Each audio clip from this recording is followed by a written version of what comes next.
Thank you and good evening once again. A few days ago, my twin daughters celebrated their 11th birthday, and after their day at school, they celebrated with their friends, and we celebrated with the entire family. And then after that, we had our usual before-bed conversations, and we talked about how blessed we are. Blessed that they are the very first generation in the history of the existence of our nation, the very first generation of children of Kosovo to be able to go to bed without the sound of firearms and shelling. The very first generation ever to be able to freely go to school. The very first generation ever to be able to freely speak their language. The very first generation ever to see their parents go to work without the fear of them being arrested or killed. The very first generation ever to have not become refugees, to have only lived in democracy. And the very first generation of kids in the history of our nation to have not known war and to have only lived in peace. And there's a reason for that historic accomplishment. It's the reason that has brought us all together to honor President Bill Clinton. So President Clinton, Madam Secretary Clinton, distinguished leaders and esteemed laureates, it's a profound honor to join you in celebrating President Clinton, a leader whose legacy is not only written in history, but deeply etched in the lives of millions around the world. Tonight we recognize him not just as a statesman, but as a true peacemaker, one who has upheld democracy and defended human rights and dignity above all.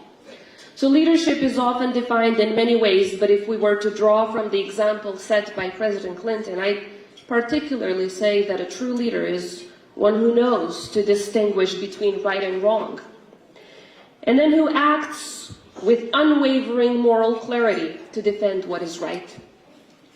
26 years ago, I was exactly in March 1999. I was hiding in the mountains of my homeland as my family was seeking refuge from the horrors of the Milosevic regime after we were forcibly expelled from our home. I remember listening in a tiny little radio alongside other young people and children, listening to President Clinton's speeches, holding on to hope that his leadership would change the course of our fate. In those moments, had anyone told me that I would be standing right here today on behalf of the people of a free, independent, sovereign Republic of Kosovo, presenting this tribute to the men who became our savior, I would have thought it an impossible dream. Yet, here we are today, both honored and humbled, with an overwhelming sense of gratitude, saying thank you. Thank you, Mr. President, on behalf of every soul in my country, from every home and every heart across Kosovo and across every country of help throughout the world. For the people of Kosovo, President Clinton and Madam Secretary Clinton are more than just allies. They're symbols of our freedom. President Clinton stands as a beacon of hope because when our people faced the horrors of genocide, he chose not to look away. He led with conviction, rallying the free world to stop an ongoing plan to wipe us out from the face of the earth. This is why honoring President Clinton is not only a testament to his exemplary leadership and tireless efforts, but also a tribute to the values that bound us together then and continue to unite us today. His decision to save millions of lives in Kosovo and around the world, in fact, it was definitely not born out of political convenience, but rather moral necessity. President Clinton understood that peace is not merely the absence of war, but also the presence of justice, as we all know. On March 24th, 1999, as he was addressing the American nation, explaining why the United States was coming to our rescue, he said, "We cannot walk away from this.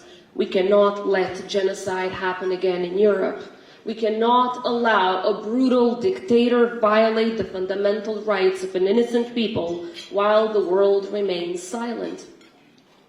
And as he rightly went on to explain, the dangers of acting were far outweighed by the dangers of not acting, not just to defenseless people, but most importantly, to the values that we share and to global security.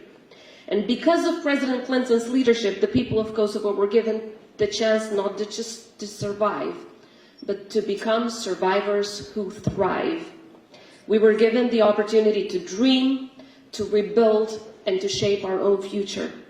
Today, Kosovo stands as a testament to what is possible when democracies around the world stand united against oppression, when justice prevails over fear, and when the international community chooses action over indifference, and when both the moral and legal imperative align. And if you want to understand the true impact of President Clinton's leadership, I invite you all come to Kosovo. The children who were once forced to hide in the mountains and then ended up in refugee camps now walk freely to school, carrying books instead of the burden of war. They laugh, they learn, they dream, because President Clinton believed that their lives were worth protecting. Today, a new generation in Kosovo grows up not knowing the sound of the shelling, but the sound of opportunity. They may never meet the men who saved their future, but they will inherit the world he helped make possible. Today, every free child in Kosovo is a living proof that he made the right choice. Today, the free Republic of Kosovo is the most democratic country in our region and the most pro-American nation on earth. And that is another testament to that right choice. President Clinton's support for Kosovo was always a reflection of the values that define the American people. From the very beginning and throughout the years, that support transcended party lines. It was embraced by leaders across the political spectrum, Democrats and Republicans alike, because the cause of Kosovo is the cause for freedom, justice, and democracy. And today, Kosovo is an extension of those same values. But President Clinton's legacy as a peacemaker extends far beyond Kosovo, as you can see from all of us here on stage tonight. He played a pivotal role in bringing an end to the genocidal war in Bosnia and Herzegovina, negotiating the Dayton Agreement that secured peace after years of unimaginable suffering. He was instrumental in the Good Friday Agreement, helping to transform decades of conflict in Northern Ireland into a path towards reconciliation. He championed self-determination for the people of Timor-Leste, and he worked tirelessly to bridge divides in the Middle East, always believing that diplomacy, dialogue, and determination could overcome even the most entrenched conflicts. And of course, while doing all of this, he was lucky enough, and we were all lucky enough, to have Secretary Clinton, Madam Hillary Clinton, who proved to be one of the reasons for inspiring, I would say, also President Clinton's good job and good deeds around the world, and for doing all of these amazing things for humanity. And I would say becoming the moral compass during some of the most challenging years that the world faced.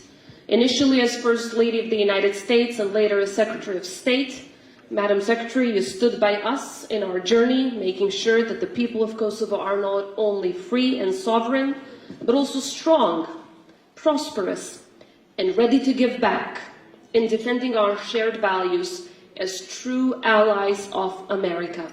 So from the bottom of our hearts, thank you to you too, Madam Secretary.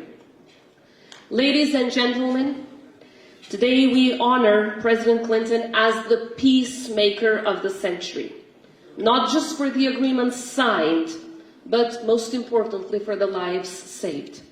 Not just for the wars ended, but most importantly for the futures secured. Mr. President, thank you for your courage, your humanity, and your unbreakable belief that even in the most difficult times, peace is possible. This is a recognition and an appreciation.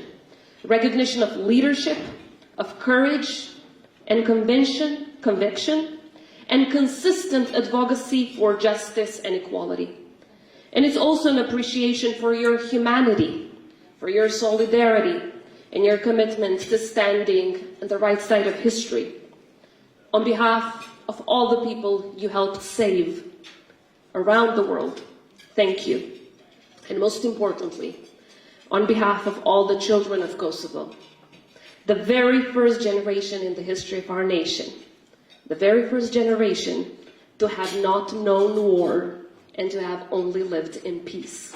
Thank you. Congratulations for this well-deserved honor.